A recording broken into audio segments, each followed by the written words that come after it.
Princess Leonor marries Christian in secret ceremony. What really happened? They said it couldn't happen. That royal tradition would never allow it. But love has never followed the rules. Behind closed palace doors, away from cameras, away from ceremony and protocol, Princess Leonor and Prince Christian did the unthinkable. They said "I do," in secret. For years, Europe watched them grow, from two royal teenagers exchanging glances across state visits, to adults carrying the weight of thrones and history. Everyone believed duty would come first. But destiny, it seems, had other plans. It began quietly, a disappearance from the public calendar. A private engagement, listed with no details. The Spanish royal press office declined comment, and the Danish palace stayed silent. But within 24 hours, whispers filled royal corridors. Leonor and Christian had been seen together, not at a public event, but in a secluded chapel near Copenhagen. Those whispers soon became something more. A private jet, reportedly from the Spanish Air Force, landed in Denmark under royal clearance.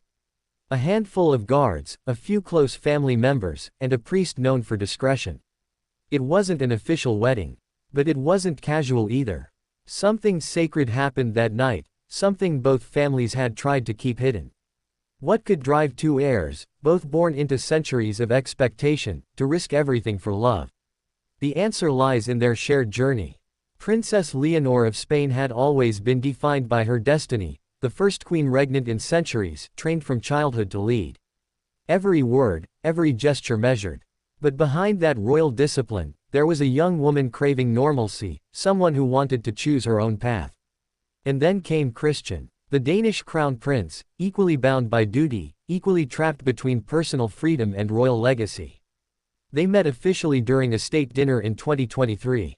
But according to insiders, it was a moment long remembered by both, an unexpected connection across the formality of royalty. Over the years, their friendship deepened. Study visits, military academies, shared public projects, excuses to cross paths without raising eyebrows. But in private, they built something deeper. A bond not forged by politics, but by empathy, two hearts raised under crowns, longing for something real.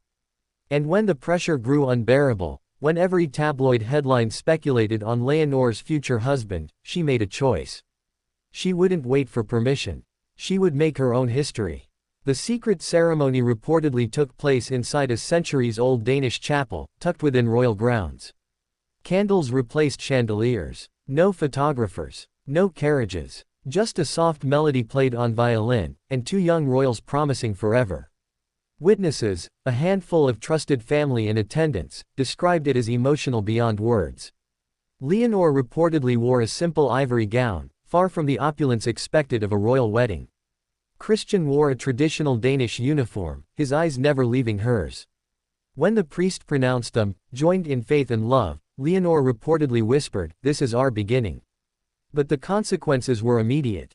Within hours, advisors from both monarchies convened in emergency meetings. Spain's Casa Real feared a constitutional scandal, the future queen marrying without parliamentary notice. Denmark worried about optics, tradition, and succession order. Yet, amid the diplomatic frenzy, Leonor and Christian remained silent. No denial. No confirmation. Just two people standing firm in their truth. And then, came the moment that changed everything. King Felipe VI reportedly met with his daughter privately. Sources close to the palace revealed it was not a confrontation, but a moment of deep emotion. Felipe, torn between king and father, simply asked one question: "Are you happy?" Leonor's tearful nod was all it took. Days later, Queen Letizia was seen leaving the Zarzuela palace visibly emotional. Analysts believe she had known all along, that she had helped her daughter follow her heart, quietly supporting from the shadows. Across Europe, reactions exploded.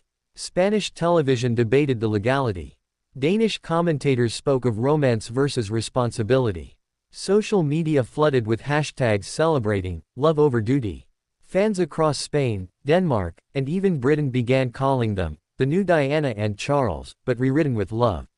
Yet, behind the fairytale narrative lies a quieter truth, the struggle of two young royals redefining monarchy for a new generation. This wasn't rebellion for rebellion's sake. It was a statement, a declaration that modern royalty could coexist with genuine emotion. As details slowly surfaced, it became clear the secret ceremony wasn't an act of defiance but of devotion. Both royal families, after initial resistance, began softening their tone. Reports suggest King Felipe and Queen Margrethe held a private meeting to discuss the future, not in anger but understanding. The question now is simple: will this secret union be recognized publicly? Insiders hint at a possible official blessing next spring. Perhaps a second ceremony, this time grand, televised, and historic, uniting Spain and Denmark like never before. But regardless of what the palaces decide, one truth remains unshaken: Leonor and Christian already made their vows. Not to the world, but to each other. And for them, that's enough.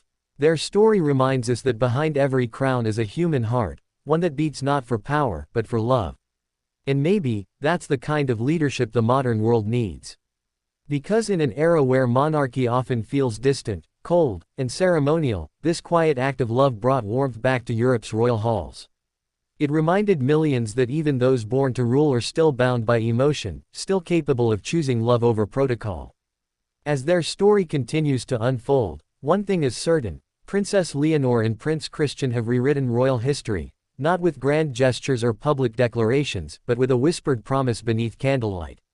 A promise that even under crowns, love is still the greatest power of all. And as the world waits for the official announcement, one can't help but wonder, was this secret ceremony the beginning of a new royal age? Or the spark of the greatest royal revolution in decades? Only time will tell. But one thing's undeniable: Europe will never forget the night two future monarchs chose love, in secret.